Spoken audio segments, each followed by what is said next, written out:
Hey family, I want to say guys, I love you. I hope you guys are staying encouraged. Listen, this is what I want to talk about today, man. It be so many times in my life where I literally, I knew of church and stuff like that, but I literally would reject God. Literally. Like, I knew that I had a calling on my life, but I just didn't care about it. I didn't want to deal with it. I didn't want to stop doing what I wanted to do because I wasn't comfortable with letting my worldly things go, because I felt like I finally been able to break free and I finally get to do what I want to do, how I want to do it. But in that whole time, I did want change in my life, and I was rejecting God of his love and his works and everything else because I wanted to do my own thing. And so this is what Jesus is talking about, because the Jews is trying to question him while he's in Jerusalem about who he is. And as he's explaining who he is, I'm going to just read chapter 10. This is John chapter 10. This is verse 37 and 38. And so he say, if you do not believe the works of my Father, believe me not. So he's so confident in God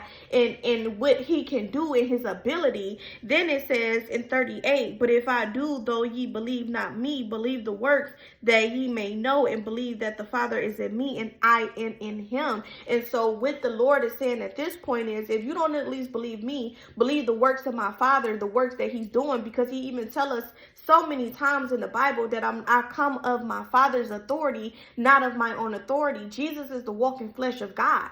And so what he's saying is, you're rejecting me before I can even show you who I am. And so family, in today's time, we're rejecting him before we order the bullshit. We're rejecting God before we even get to see the works of him, before we even get to see his purpose in us, before we can even do anything other than what God is trying to do for us. So family, let's just stop. Let's stop rejecting him and let him prove himself to you, who you are in Christ, and who he is to you in your life. And he will do that for you. But see, in today's society, we allow the world to catch us. And when people talk about God, they say, oh, no, I don't want to talk. No, I don't believe in that. I believe in, okay. And you have absolute that right to believe that. You got that right. But I want you to understand, family, I want you to understand that God is God and his work is already evident and his walk is evident. The miracles that Jesus performed is evident. So it's already showing itself. It's already showing itself. The only thing that we have to do, family, is to trust and believe that he is he. And the works that he's doing, it comes from God above. So I love you, family. And this is our season. I declare and decree that you no longer reject God in your life, but that you receive and surrender to him in full.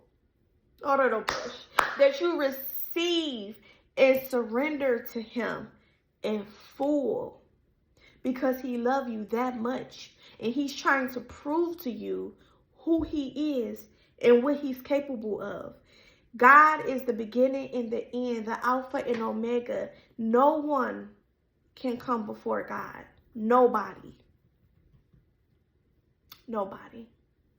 So family, I pray genuinely that this touch your heart and that you receive this in full, because there's so many times where we just don't even want to accept the fact that he is who he is first in the first place, and let alone allow him to work in our life and then for us to surrender to him. Like, no, we don't want to do that.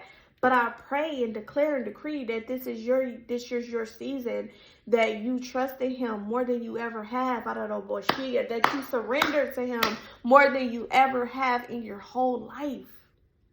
Because he has something for you. He's waiting for you. He wants you, family. Please. Don't let the way of the world and society give you a lie, because God is waiting and he wants to show you fully and truthfully. I love you, family. I pray that you are encouraged. Love you. Bye.